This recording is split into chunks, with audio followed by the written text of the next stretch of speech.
本当に環境にいいのってなんだろうっていう。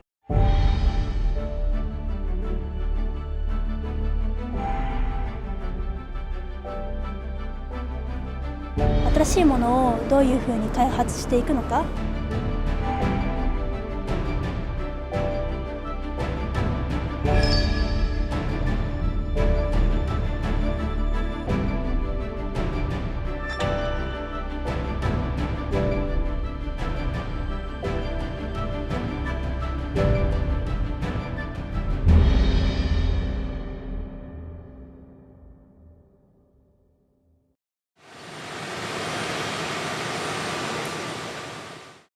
皆さん CO2 を削減するためには、どんな取り組みが必要か分かりますか？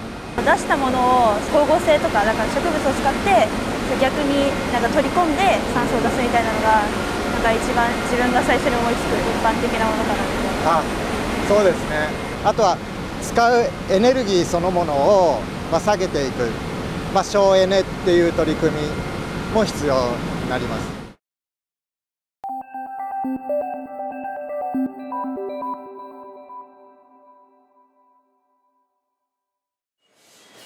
省エネと高品質の両立、その実現を可能にするマツダの技術とは。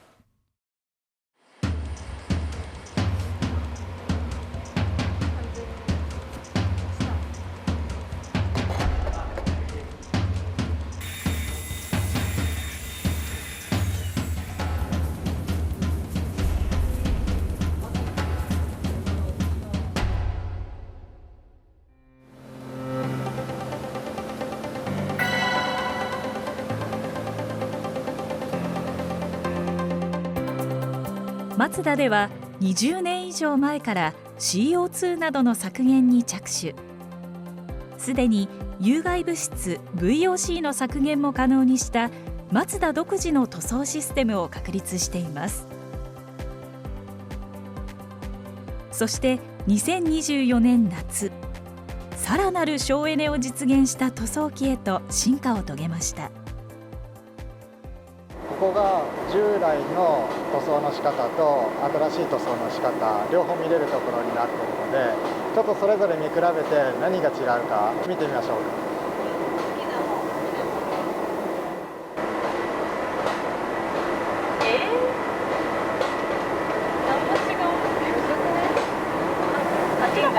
近距離から塗ってないスプレーのあれが下についてから広がる感じがない。こっち結構上からバーってやってその後周りに広がるみたいな感じあるけど、あっちはちゃんと塗りたいところワンポイントに塗ってってる気がする。確かにみんないいですか？はい、正解で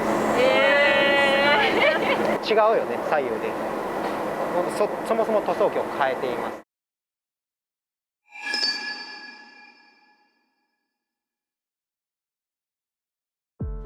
違いは塗装距離。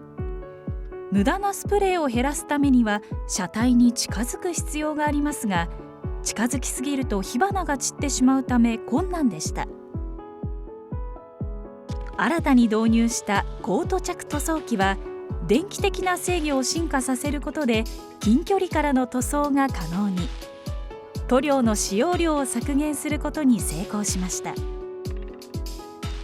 ただ塗料の量が減っただけではありません。塗装のこの部屋ブースっていう中には常に空気を送り続けてるんですね。これなんでかっていうと、安全のところが一番大きくて、待ってたオーバースプレーって火がつきます。人体にも悪い影響があります。そういうものをブースの中にずっと滞留させてしまうと良くない。排出するために常に天井から空気を送り続けている。それにかなりの電力を使っています。待ってしまう塗料の量を減らすことができたんで、空気のパワーも抑えることができる。一番の省エネっていうところは空気の量を減らすことができる。それによって大幅な省エネ実現可能になる。距離近いね。やっぱ塗ったとこすごい光沢出る。効率的にいこうと思ったら最初に一気にバーンっていきたいって思うじゃないですか。そこでちょっとずつ減らすっていうなんか新しい見方みたいな、なんか自分の視野の狭さをなんかちょっと実感したなって思います。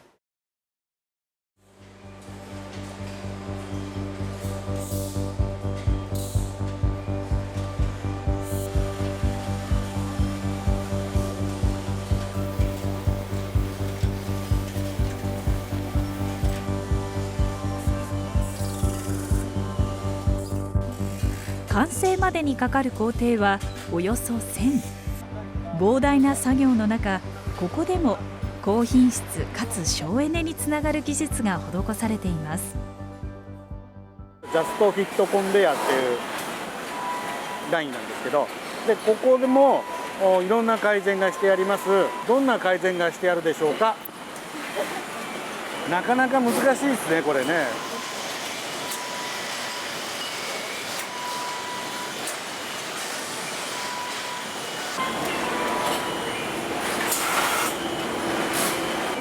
手前のやつあれかな、車が来たら引っ張ってその作業する位置に動いてくれて、また元に戻る。いいところに目がつけたんですね、これね。で、じゃあどうやってくっついていくと思う？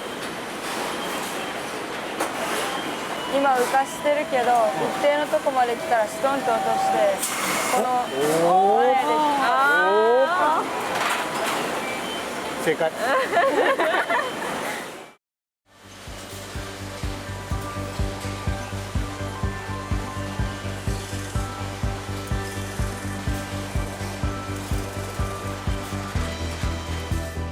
これ例えば、ここで一人がミスって動いてるじゃないですか。止まる。じゃあもう全員分止まるってこと全部つながってるからね。一回ミスが起きて止まるでしょ。そうすると車を作る工程は進んでないけど、電気とか空調とかはずっと使い続けてるから、それだけ無駄が発生してるんですよね。そうだし、ミスがあるってことはやっぱ品質的な問題も起きやすくなるので、そのミスなくするっていうことも全体の省エネや品質の向上っていうところにつながっている。こうしたアイディアは現場作業員の日々の気づきから生まれ、何度も改善を重ね作り出されたもの。必要な数だけ部品を取ることができる装置や、重いものを簡単に持ち上げることができるアシストスーツ。工場が一体となって作業の効率化に取り組んでいます。自分が普段ぐるぐる妄想してるこういうことをしたら節約できるんじゃないかなっていうのが体現されてる印象みたいな印象だったので、なんか遊び心のある会社だな。最後に車体検査や走行チェックを行い、日本各地、そして世界へ出荷されていきます。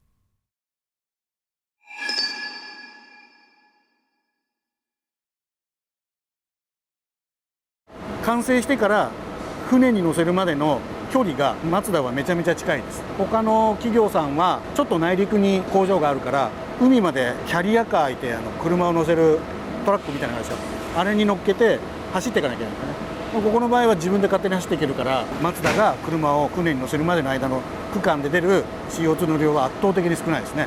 海のそばならではの利点ですね。工場で使われているエネルギー、その多くを自家発電で賄い、省エネにも取り組んでいます。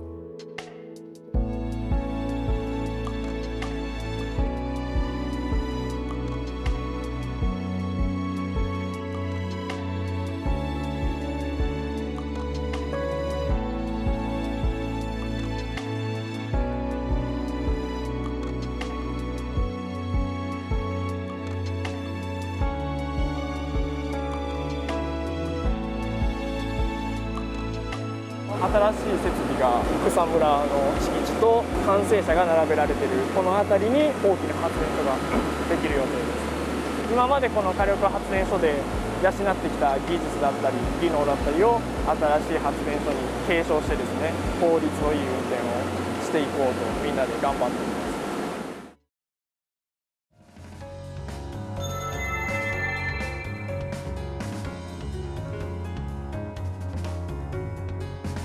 マツダでは2050年のカーボンニュートラル実現に向けたステップとして2035年までにグローバル自社工場でのカーボンニュートラル実現に挑戦します。省エネの取り組み、使用するエネルギーを再生可能エネルギーに転換する取り組み、車内輸送などで使用する燃料においてカーボンニュートラル燃料の導入をする取り組み、3つの柱でカーボンニュートラルを目指し、環境に優しい車づくりを追い求めます。